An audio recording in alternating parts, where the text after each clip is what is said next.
The team is the star for us. There's no stars in our team. We're all together. We all work as one. We all run for each other. We all tackle for each other, fight for each other.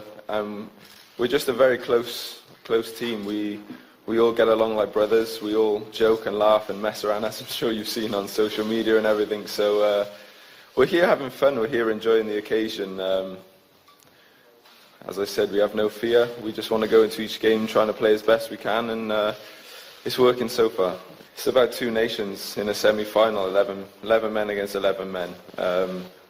It's going to be a very difficult game. We know that. They're in the semi-final for a reason. They've played well enough, and we're just going to try and enjoy the occasion again, like we always have, and we'll carry on in the same way. He's a fantastic player. Everybody knows what he can do, and but no, we've always spoken about what we do ourselves as a team, and we don't worry about the opposition. We know a lot of teams that we've played have had very, very good individuals, but for us, it's about a team. It's about how we perform as the team, and if the team performs well, we're able to shut out a lot of threats.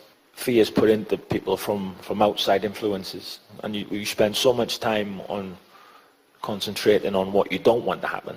You know, the message to our players right the way through is no fear, nothing to be afraid of. You just got to go and express themselves and enjoy it. I think in this game, it's not like I need to pull my defenders aside and say, this team we're playing, they've got a guy up front and his name's Cristiano Ronaldo. Welcome back. So that's it. We'll get ready for that crucial semi-final game between Portugal and Wales. Now I respect Chris Coleman because he said Belgium was going to pass through hell, and they did. They won by 3-1. Joseph Atewe joins us now. Joseph, good to have you around. You came here, you got it right against England, and then we're waiting against France. It was a rush. Your Iceland, the incredible Iceland, is out of the competition. Yeah, well, they're out of the competition, no doubt about that. But let's not forget, yes, playing as a team is key in every competition, but then you need that experience. And look at Iceland team. The first time at Euros, definitely don't have that. So for me, I think it's a good one, no matter what.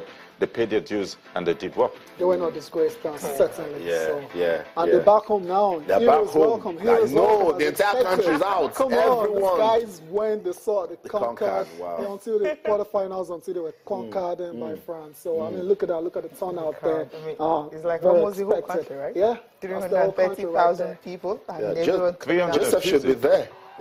I mean, they even have the bus parade. I mean, they won this competition. Yeah, in their mind. Yeah, of course. Yeah. I mean, no one expected Iceland to get this far, this competition. Yeah, despite the fact that they came out of a group that had the Netherlands as well. No one still give them a chance. Yeah, no one gave them a chance.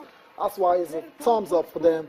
I'm hoping they can sustain the momentum. Well, I think all they have to do at this point is try to stick together. Come next 2-3 years, you'll see Iceland probably get to the semis of major tournaments. Wow. You know, Sonny spoke to a little girl at the VOA, and the girl said, look, we don't care who's going to win the Euro. She's from Iceland, and she says, the real winners are back home. They're back home, right? And I hear Lars Lagerberg might just be retiring. He's going to retire. And the co-manager, obviously, there's a transition there already. There's someone there. The dentist, you mean? Yeah, the part-time dentist, part-time manager will take charge from then on. I'm looking forward to seeing what they'll do in the World Cup qualifiers, especially. That's for Russia 2018. Cecilia, papers quickly before we go. Okay. Maybe tomorrow we'll get to listen to Lars Lagerberg. Okay. Sporting Sun, I'll start with that one quickly.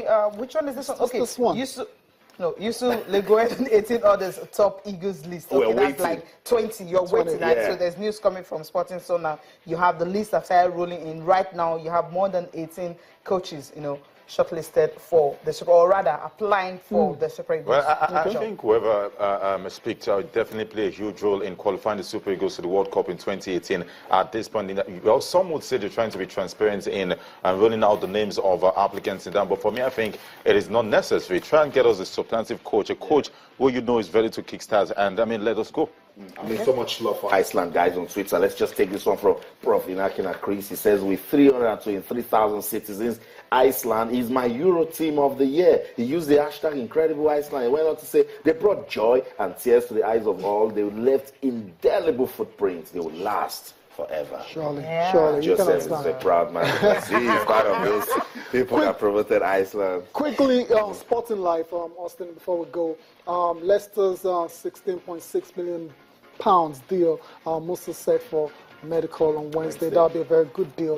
I mean, a lot of Nigerian players moving to the Premier League. Well, we can only do all go well for the Super Eagles. And Kanu listed as 13th greatest Arsenal. Wow. I mean, incredible. Kanu, Arsenal's greatest players, Kanu listed as 13th best. Wow. Listed ahead of Cole, Wiltord, Petit. Well, quickly on the Ahmed Musa having his medical tomorrow at Leicester. I think for me it's a fantastic deal. If you ask me, one, I would like to say major decision they've made is trying to look at the club. The style of play will least suit him perfectly. I think that would be key in Ahmed Musa making an exploit at Leicester City. And look at Leicester, he admires Jamie Vardy, the way they play. You can liken their style of play to Ahmed Musa. So I think it's a fantastic one. But for £16 million, some would have a problem with that, but let's not forget, before a player moves, the nationality matters.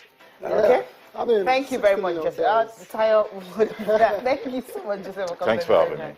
Thank you so much for being part of the program. I'm Cecilia Amoldo. Many thanks for watching. Enjoy the rest of your holiday. I'm Tayo Salam. Let's do this again by 9 p.m. tonight. I'm Austin Okonakpan. In everything you do, remember to keep talking sports. Bye for now.